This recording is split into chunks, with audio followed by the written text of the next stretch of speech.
Everyone, it's Emily. Today's video is going to be my Sephora VIB haul. I've placed a few orders and I've accumulated products, and I wanted to show you the products that I got from Sephora before the end of the sale, so hopefully these products give you a few more ideas. Let's start with what's on my lips because I have been loving the Sephora Lipstories lipstick. This is the color I'm actually wearing right now. If you haven't seen them, the packaging is different for each color and they're really, really adorable. I definitely recommend them if you are not expecting a lipstick to last all day, because even the matte shades are not super long wearing. And in my last video, actually, I was wearing the other shade, which I have right here.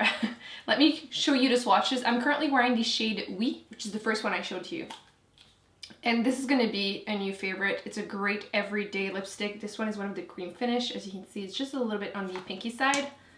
The one I was wearing last video is Tan Lines, which, let me just compare the shades. As you can see, that one is definitely more brownie or nude. And then last cream finish I have is Spring Break. And this one is one of those shades that it's like, it's a bright but still a wearable bright. And that one, the packaging is really adorable.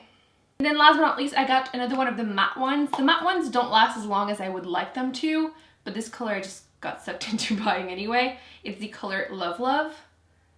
And as you can see, that one is one of those like grayish color. I like to mix these with like colors when I find them a little too unwearable, too warm. It just makes them easier to pull off. So if you were looking for more shade, I definitely recommend the two nude shades, the Tan Line and the Oui shade. They're definitely my favorite ones. And let's be real, the packaging will just suck you in as soon as you see them. Basically, if you have to choose a new nude, I would go with either Oui if you prefer something pinky, or Tan Lines for like a more nudie brown, because the first two are just so beautiful. They're really comfortable, they're creamy. They are not super long lasting, so that's kind of why I don't buy a lot of the matte finishes. I feel like I have to reapply them after a meal. They don't really tend to stain that much.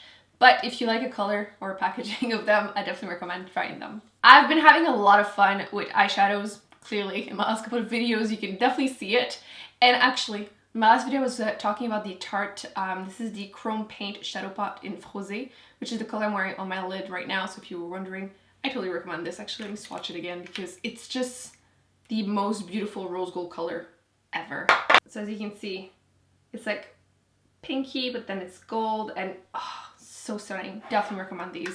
But overall, I've been having a lot of fun with anything colorful, but I still want them to be somewhat wearable on a daily basis. In my last video, I got a lot of comments letting me know some great recommendation for these Stila Shimmer and Glow liquid eyeshadows, and I got sucked in. I'm totally blaming all of you on getting some of these because they're so beautiful. They're like fun colors, but they're still very wearable. The first one is this gorgeous olive shade. This one is called La Douce. Look how beautiful that is. So intensely pigmented, but you can still blend it for it to be a little bit more sheer. The next one I think might be my favorite one. Maybe. It's the color Cloud, and as you can see, it's kind of a like taupey lilac shade. So stunning. I love it. And I got Grace, which is kind of a like cool tone champagne shade, kind of taupey. And let me compare it to Kitten that I already had. Kitten is definitely more that classic champagne pink color. You're definitely going to be seeing me wearing these in the upcoming videos. I'm actually probably going to be including some in upcoming Get Ready With Me. If you give them a chance to dry, you're going to need makeup remover to remove them, by the way. I was passing the time on Instagram, as you do, and I got sucked in, as it happens, into buying the next product. I have been loving and wearing for like years the Anastasia Brow Wiz in Granite. That's what I'm wearing currently on my brows.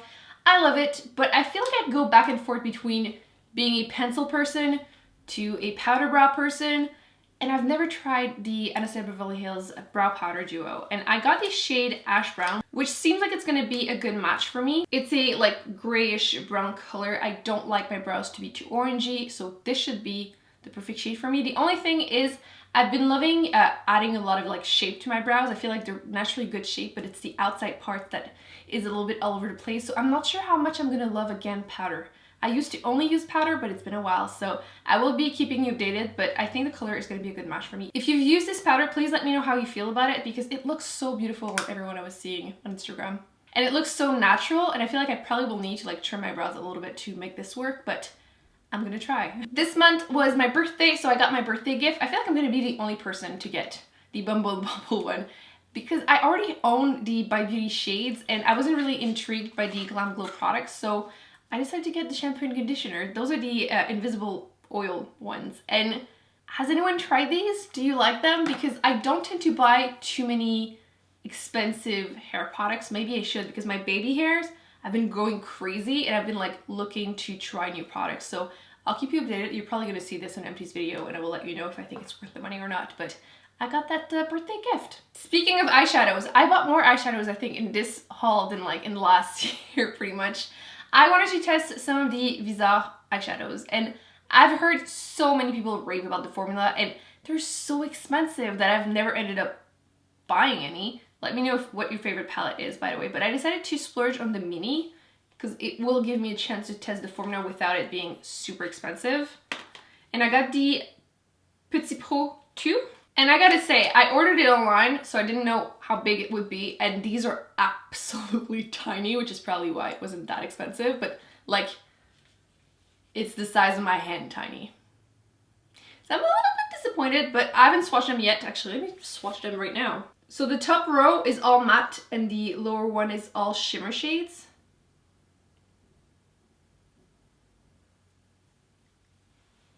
I don't know. I mean, sometimes shadow doesn't swatch really well, but it still applies beautifully on the eye. But the mattes are not like uber impressive so far. I have a feeling that as soon as I actually apply them, I'm gonna love them. But right now I'm like, I don't know. Ooh, the shimmers are really soft though. The shimmers definitely swatch much better. I don't know why I swatched this weirdly, but as you can see, shimmeries are definitely better than the matte ones, at least for the finger swatches. I feel like the reviews that I've seen for Viseart eyeshadow palettes are definitely like hit or miss. You either love the formula or you hate it. So speaking of eyeshadow palette, I told myself I wouldn't buy it. And then I kept seeing it. So I ended up buying it. The Anastasia Beverly Hills Soft Glam palette. I looked at it and I was like, I probably have already all of these shades, and the shades that I don't have are not shades I'm actually interested in owning. But then when I actually was reading the names of the shades, I realized that a lot of them were shades that I wanted to own in the, like single form. So this happened. I am so torn about it because I swear I'm not even into those like greenish gold, and there are like 3 of them in this palette. So that's kind of why I've been like hesitating. But I really like Dusty Rose, Rose Pink, Sultry, like even all the mattes like Orange Soda, Burnt Orange, Sienna, and Mulberry. They're all gorgeous. But for some reason, I think I get stuck into those like 2-3 shades that I'm like, I'm not gonna wear them every day compared to the other ones. So I feel like I may end up regretting or falling in love with this palette. It's gonna be like really hit or miss. It's not gonna be a meh situation here. If you have purchased this palette, let me know how you feel about it, because honestly, I'm really torn about this situation. I don't know if I should like keep it or not. I'll definitely do a look with it though, because I just couldn't resist. Is there anyone else that isn't a fan of the colored palette? Like, in my opinion, it kind of looks like a beigey old couch or carpet, you know? And last but not least, you saw that in my last video. If you haven't seen it, I did the didn't like this, try that video, which was a lot of fun, definitely recommend it. And I also picked up the Lancome Monsieur Big waterproof mascara. I'm currently wearing it, but I'm also wearing falsies, so it doesn't really matter. But this is just the formula, the waterproof formula of the Lancome Monsieur Big mascara. It's a great mascara, and I wanted to... I'm slowly starting to test out more waterproof mascaras. They're usually not the best for me because I feel like they're quite liquidy, at least in the beginning. But, you know, we're starting to be a little warmer around here. It's been snowing and freezing rain and everything, so I thought I would give a waterproof mascara a shot. But if you haven't tried this mascara yet, I definitely recommend it. It gives you a ton of volume and it doesn't flake, it doesn't smudge. I've been having a complicated relationship with expensive mascaras, but I do think this one is actually worth the money. So that's gonna be it for this video. I will be putting on the screen my other Sephora VIB haul sale, and I will also be putting the one that I mentioned, the didn't like this, try that video. Definitely recommend it. Don't forget to give this video a big thumbs up if you enjoyed it. Don't forget to subscribe to not miss any future videos, and I will see you in my next one. Bye.